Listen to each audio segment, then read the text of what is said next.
Welcome to The Explainer. Today we're unpacking a truly breathtaking slice of history. We're looking at the Vijayanagara Empire, an absolute powerhouse down in southern India. We're going to trace the whole shebang, its incredible rise, its cultural and military peak, and then, its unbelievably sudden ruin. It's a massive story, so let's get right into it.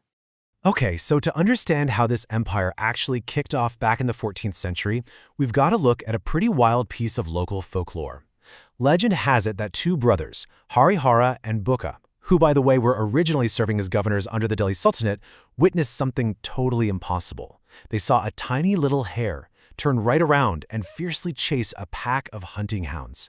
I mean, just picture that for a second. The ultimate underdog completely turning the tables. So the brothers go and tell their guru, Vijayanagara, about this crazy sight. And his reaction? Well, it literally changed history. He saw this not just as a weird event, but as a massive omen, a sign of pure, unexpected resilience and bravery. He basically told Harihara and Bukka, build your capital right here, right on this spot, completely rejecting the authority of Delhi. And when you see the stunning, rugged landscape of Hampi, with all those natural rocky defenses, you realize it was absolutely the perfect, formidable foundation for a massive independent kingdom. Now, as this new empire was growing, they needed to project some serious authority. The Vijayanagara king started using the title Narapati, which translates to Lord of Men.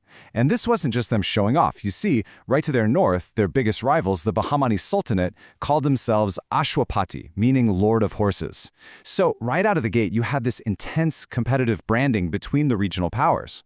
It was a constant, grueling battle for dominance, with each side basically saying, hey, we are the ultimate masters of the region's resources. Which brings us to a major turning point, Krishna Devaraya's Golden Age. Jumping ahead to the 16th century, the empire hits its absolute peak under a guy named Krishna Devaraya. And this king, he is a fascinating study in contrasts. On one hand, militarily, he was a relentless strategist. I mean, he completely crushed the Gajapati rulers of Orissa out east, and then strategically fractured the Deccan sultanates up north to secure total dominance over the peninsula. But on the other hand, he was this profound intellectual. He didn't just sponsor poets in Sanskrit, Telugu, and Kannada. He actually sat down and wrote the Amuktamaliyada, which is still considered a masterpiece of Telugu literature. And within that epic, there's a section called the Rajaniti, where he literally outlines his playbook for royal governance. He laid out highly sophisticated strategies on everything from managing foreign trade and fair taxation to keeping rogue provincial governors in check. He firmly believed that a successful king had to aggressively build wealth to fund a massive military, while at the very same time pouring money into agriculture and irrigation to make sure everyday people thrived. Talk about doing it all, right? But you know, his legacy wasn't just written on paper, it was carved in stone. Krishna Devaraya poured staggering amounts of wealth into architectural marvels, like the magnificent Vithala temple. Just look at the highly intricate sculpted pillars in its grand hall. These are monolithic, meaning they are carved out of single, massive blocks of solid granite. But here's the crazy part. The engineering is so incredibly precise that if you strike the smaller outer columns, they actually produce distinct, resonant musical notes. It's like a giant stone instrument. It's just this jaw-dropping fusion of art, devotion, and advanced acoustics. It really tells us just how insanely sophisticated this society had become. All right, moving on to our next section, a city like Rome, seeing the world through travelers' eyes. Let's step out of the royal courts for a second and hit the streets of a city that had essentially become a global magnet. The kings here played a highly strategic economic game with foreign merchants. For instance, Portuguese travelers were treated like absolute royalty. Why? Because they brought the one thing the empire desperately needed, high-quality war horses. By rolling out the red carpet for these traders, the king ensured they wouldn't take their precious equine cargo and sell it to the rival enemy kingdoms up north. Honestly, it was a masterclass in economic diplomacy. And you just have to listen to the absolute awe in how one of these Portuguese travelers, a guy named Domingo Paes, described the capital. He wrote, "This city seemed to me as large as Rome and very beautiful to the sight.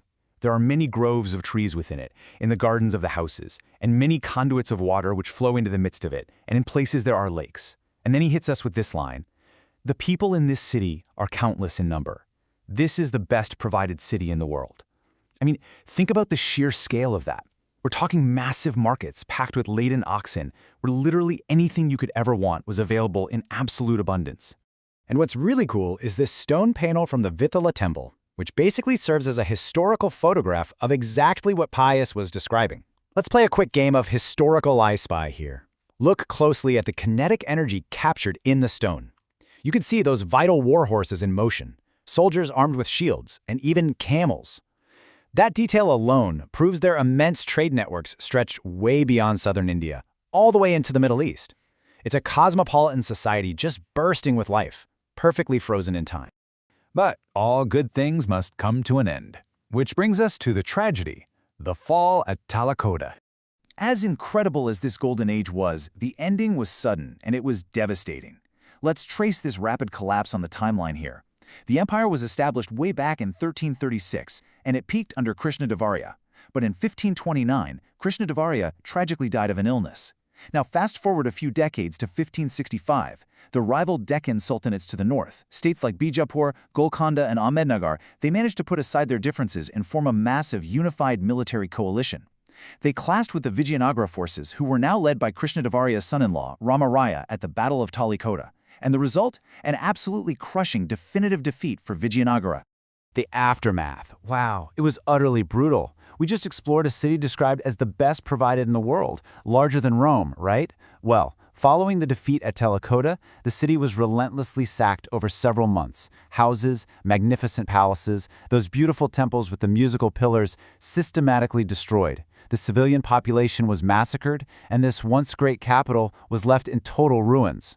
The leftover pieces of the empire fragmented into smaller regions ruled by former military governors called Nayakas, and the whole thing eventually faded into history by the mid-17th century.